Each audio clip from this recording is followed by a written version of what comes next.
Fala galera, beleza? Seja bem-vindo ao canal. Para você que não me conhece, eu sou Alexandre Rodrigues, professor de Biologia. Eu posto aulas de Biologia aqui toda semana para você que está aí do outro lado batalhando por uma vaga lá no vestibular. Seja bem-vindo. A aula de hoje é sobre organelas citoplasmáticas.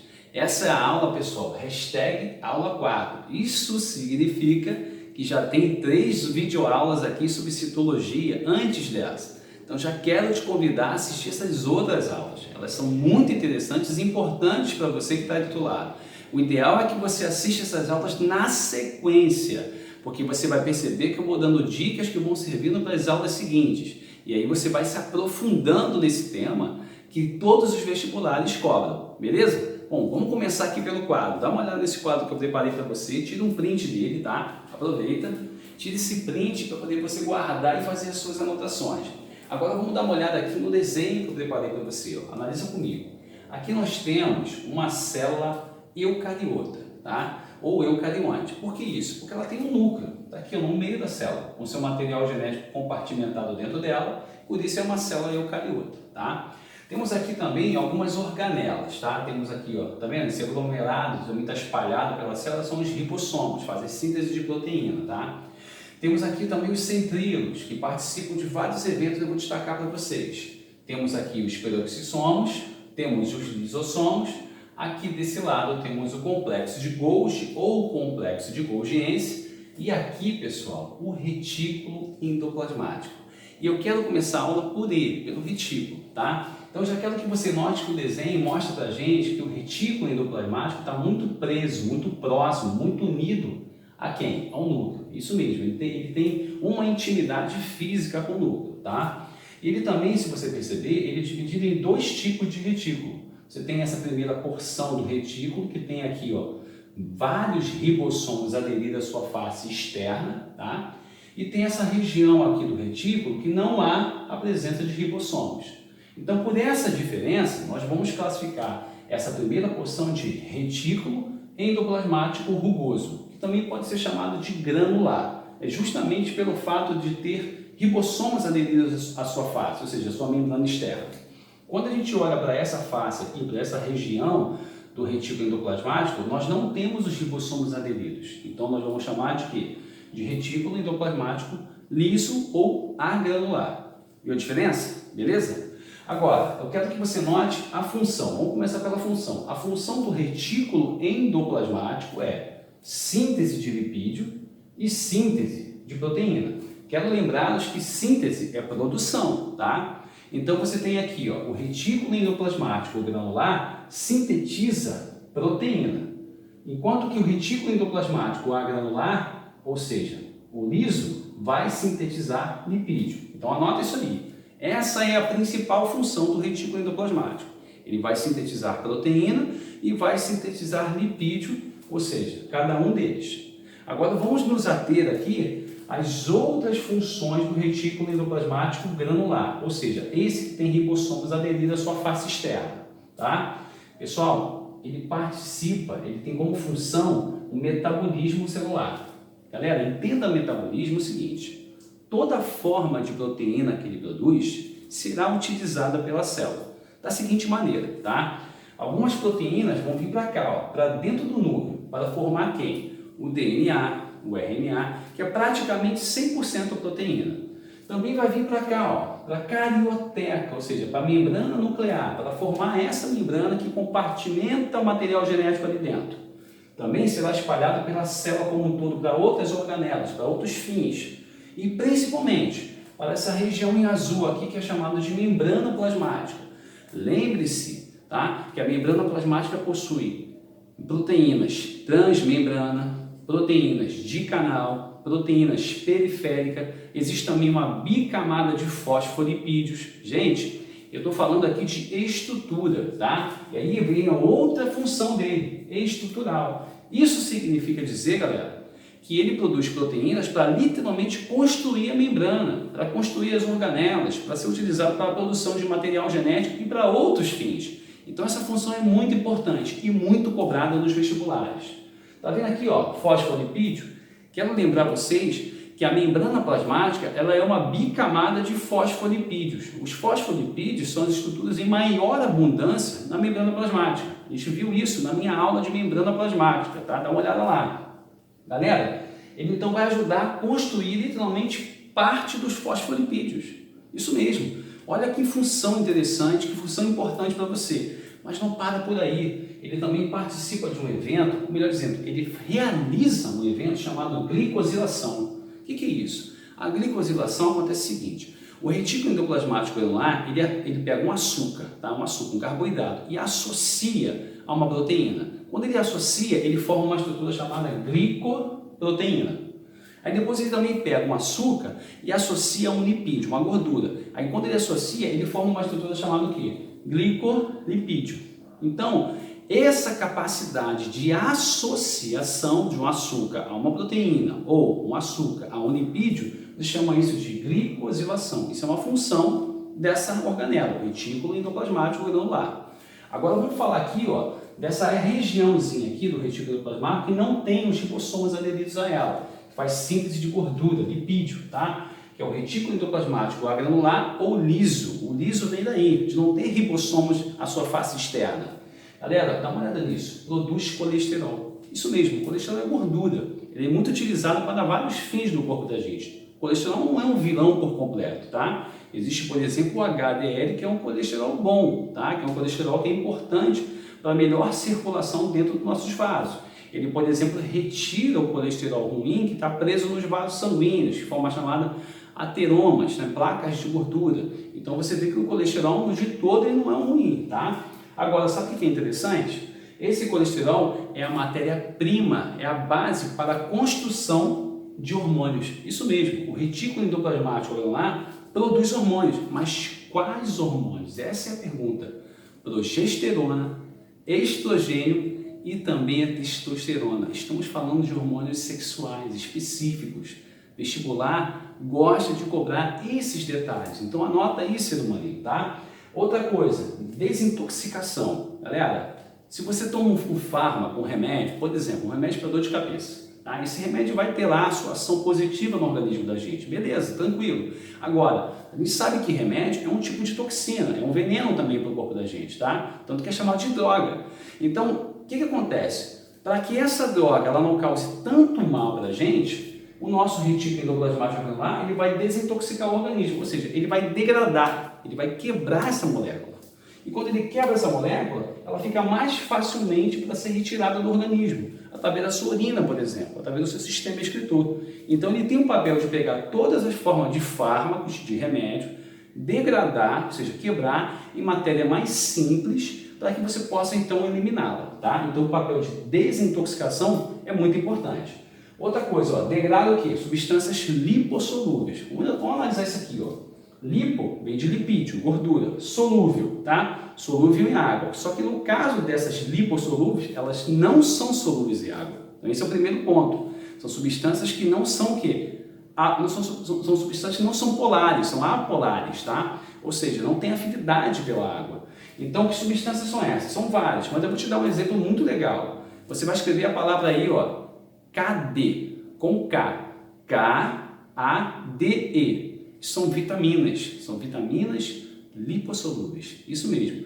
Elas trabalham melhor, elas realizam a função de regulação, reguladora do nosso organismo, quando associadas a gorduras. Então, o que ele faz? Ele degrada, ele quebra essas moléculas que estão associadas a gorduras e libera essas vitaminas para que elas possam realizar a função dela no organismo de regulação. Elas vão evitar que você desenvolva algum tipo de doença caso você venha a ter carência dessas vitaminas. Então anota aí, cadê? Tá? Aqui, ó, regula a concentração, os níveis de cálcio. Isso mesmo. O retículo endoplasmático granular, ele armazena cálcio. Ele retém cálcio. Por quê? Vou te dar um exemplo. Nós temos músculos esqueléticos, que são esses músculos que estão presos ao nosso esqueleto, que tem contração voluntária. A gente controla, né, as contrações dele. Só que para essas células musculares contrair e realizar a função motora, que é a função da locomoção melhor, é necessário que tenha cálcio disponível para que elas possam se contrair. Então, quem é que controla os níveis de cálcio nessas células? O retículo endoplasmático granular. Ele vai liberando esse cálcio Toda vez que o nível de cálcio cai, ele libera para que elas tenham nível de cálcio suficiente para realizar a função motora por contração. Beleza? Então, olha, pessoal, como tem função importante aqui. Isso não é uma organela qualquer, é uma das organelas mais cobradas em citologia. Tá? A célula tem muitas organelas, mas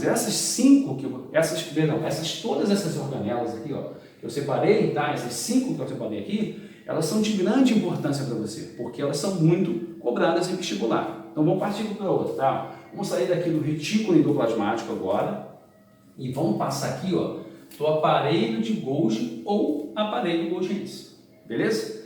Galera, a primeira coisa que eu quero que você note, o aparelho golgiense, ele é um conjunto de quê?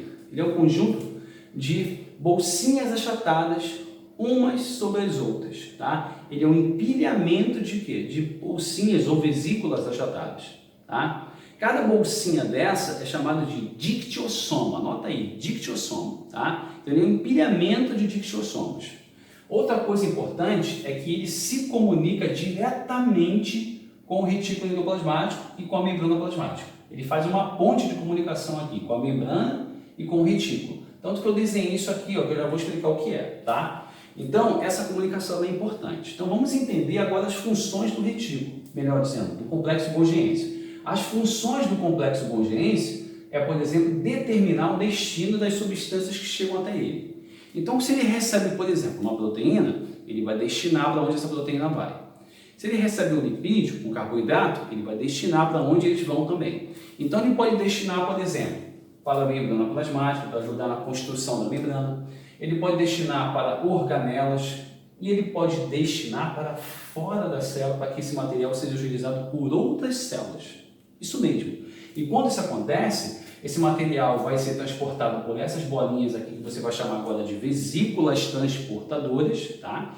Essas vesículas vão levar, por exemplo, uma proteína, aí vai levar essa proteína para a membrana vai englobar essa proteína, ou melhor dizendo, essa vesícula transportadora com a proteína dentro, e vai expulsar para fora para que ela possa ser utilizada em outro local. Esse processo de expulsão é chamado de exocitose, tá? Então anota aí. Então isso é uma função importante. Então ele recebe, por exemplo, ó, materiais que vêm de onde?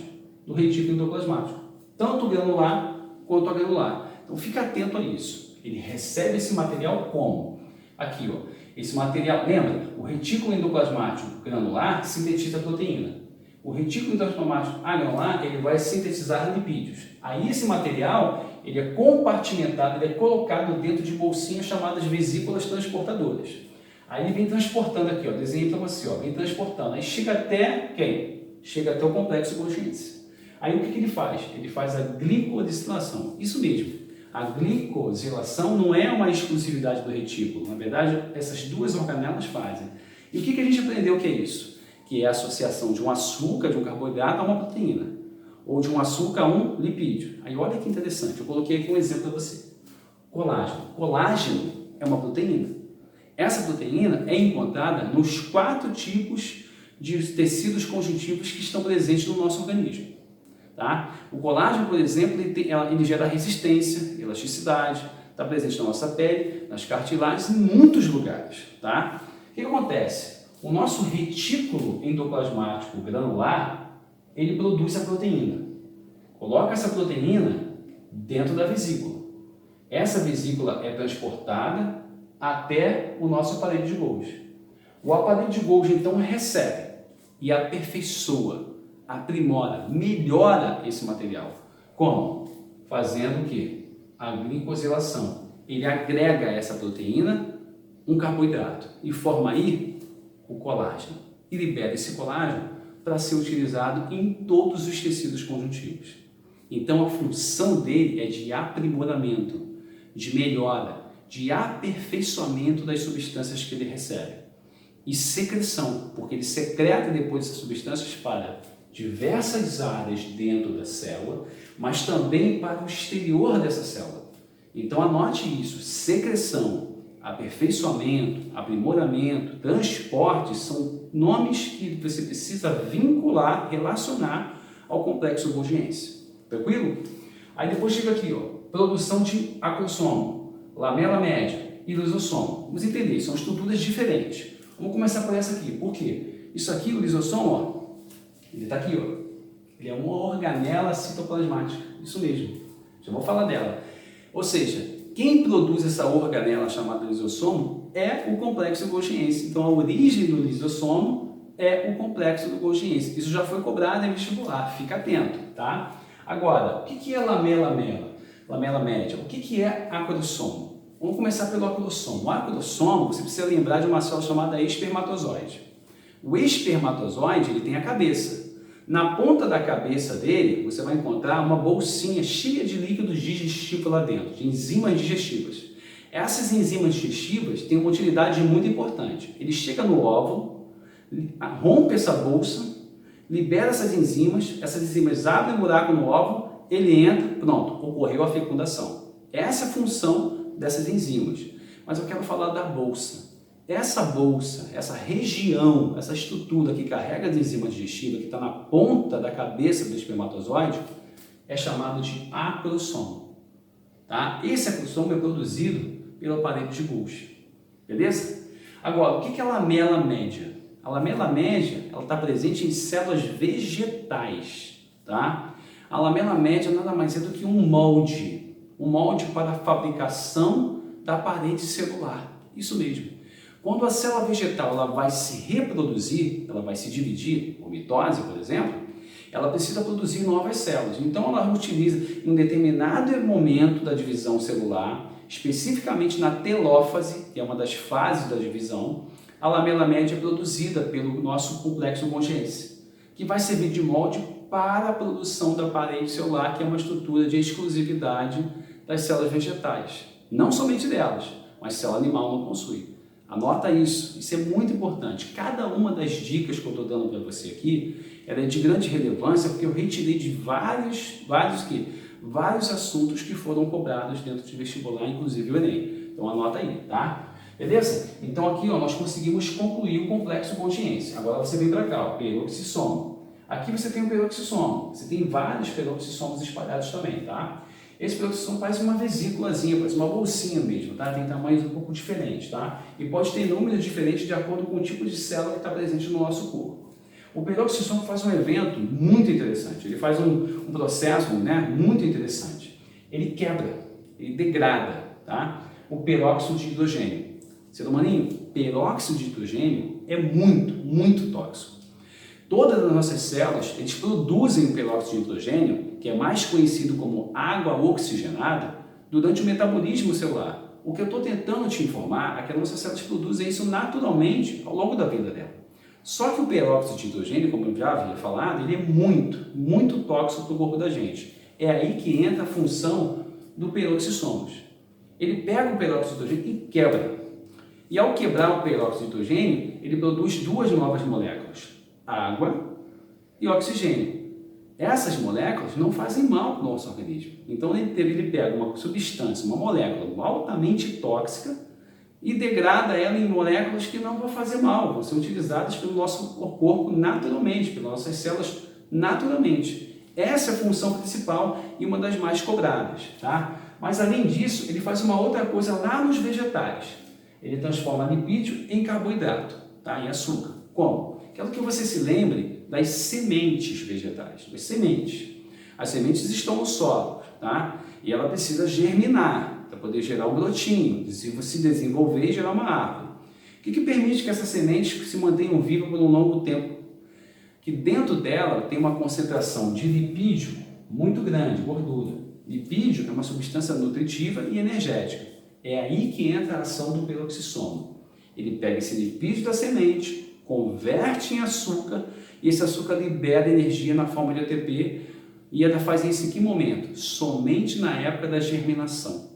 Quando ela começa, a semente começa a se preparar para germinar, para gerar um brotinho e se desenvolver. É nesse período que ocorre essa conversão, tá? Ou seja, a transformação de lipídio em açúcar para virar energia para ela conseguir germinar e se desenvolver. Anota, ser humano, isso é importante. Chegamos aqui então à última organela, centríolos. Primeira coisa, centríolos é uma organela de célula animal. Não vai me colocar numa prova que centríolos também é encontrado em célula vegetal. Não faz isso, tá? Os centríolos são muito importantes, eles são encontrados em pares e podem ser encontrados em vários pares dentro da nossa célula animal, tá? E qual é a importância dele? 2 pontos, tá? Temos aqui, ó, os centríolos, tá? Eles participam da produção, eles são responsáveis pela produção dos cílios e dos flagelos, que são estruturas de locomoção. Por exemplo, você tem um flagelo do Trypanosoma cruzi, que é um protozoário. Você tem um flagelo presente ali no espermatozoide, que é para movimento também. Você tem cílios no paramécio, que é um outro tipo de protista, né? Outro tipo ali de protozoário, que também é para movimento. Então, quero que você se lembre do centríolo como o quê? A organela que vai produzir estruturas de locomoção. Esse é o primeiro ponto. O segundo ponto, ser humano, ó, é o fuso mitótico, que também é conhecido como fuso acromático. Anota aí. Agora você precisa lembrar de um evento muito importante. As nossas células, em algum momento da vida delas, elas vão se reproduzir, por mitose ou por meiose. Eu quero que você se lembre que durante essa reprodução, a divisão celular, ela precisa preparar todo o seu interior para poder gerar as células filhas. E um dos eventos que acontece é o seguinte: essa carioteca que está aqui, ela é desfeita, ela é desmontada. Aí os cromossomos que estão aqui dentro, compartimentados, se espalham pela célula. Ficam totalmente espalhados, vira uma bagunça. É aí que entra a ação do quê? Do centríolo. Você vai ter centríolos numa extremidade da célula e centríolo na outra extremidade da célula. Aí partem desses centríolos o quê? Várias linhazinhas, tá? Linhazinhas assim, que você vai chamar de fuso acromático ou fuso mitótico. Essas linhazinhas, os fusos, vão pegar os cromossomos e vão se unir a eles dos 2 lados dos cromossomos, assim. E vai trazer todo mundo, ó, para o centro da célula, formando o quê? Uma placa equatorial ou placa metafásica. Cara, eu estou te informando aqui que o centríolo participa da divisão celular, participa da meiose, participa da mitose. Então anota isso. Quando falar de divisão celular e relacionar isso a organelas, é o centríolo que tem que vir à sua cabeça. Quando estiver falando de aparelhos locomotores, cílios e flagelos, é o centríolo que você tem que lembrar. Tudo bem? Por último, temos aqui os lisossomos, tá? Primeira coisa que eu quero que você anote, anota agora. Os lisossomos, tá? Digestão intracelular. Essa é a função principal. Digestão dentro da célula, tá? Como é que ele faz isso? De 2 maneiras. A autofagia e a autólise. Vamos entender a primeira. A autofagia acontece assim. Supondo que essa organela, o centríolo, ou mesmo, né, o aparelho Golgiense ou qualquer outra organela esteja fragmentada, ou seja, faltando um pedaço, esteja com defeito, não está trabalhando direito, ou seja, ela está com algum problema. A célula identifica. Então, o que ela faz? Quando ela percebe que alguma organela não está com bom funcionamento, não está funcionando da forma correta, o que ela vai fazer? Ela então vai englobar vai gerar aqui uma vesícula que vai englobar ela, vai colocar essa organela dentro de uma bolsinha e vai colocar também quem lá dentro? O lisossomo. Aí o lisossomo, que são lotados de enzimas digestivas no seu interior, rompe e libera essas enzimas e literalmente degrada, digere a organela e acaba com ela, mata ela, será substituída, né? Então ela elimina essa organela sem fazer mal à célula. Então isso é um mecanismo natural, então é um mecanismo de defesa da célula. Agora, a autólise, aí o negócio é mais sério. Por quê? Toda célula do nosso corpo tem tempo de vida, tem tempo para morrer. Vou te dar um exemplo. Hemácia. Hemácia dura 3 meses no nosso corpo, 3 meses, tá? 120 dias. Então quando chega ali finalzinho do tempo dela, ela está muito velha. Ela já não consegue mais fazer transporte de oxigênio direito, ela já não trabalha de uma forma correta, ela já não está tão resistente. Então o que acontece? Ela entra em autólise. O que vai acontecer? Todos os nossos lisossomos que estão no interior dela, e são vários, começam a romper sua membrana e liberar essas enzimas digestivas. E ocorre uma degradação em massa, generalizada, levando à célula morte. Isso é um processo natural. Isso é um processo para que você não acumule células com defeitos, envelhecidas, com problemas no organismo. Isso é muito importante. Então guarda aí. Autólise e autofagia, função de lisossomos. E é uma função importante e é uma função natural.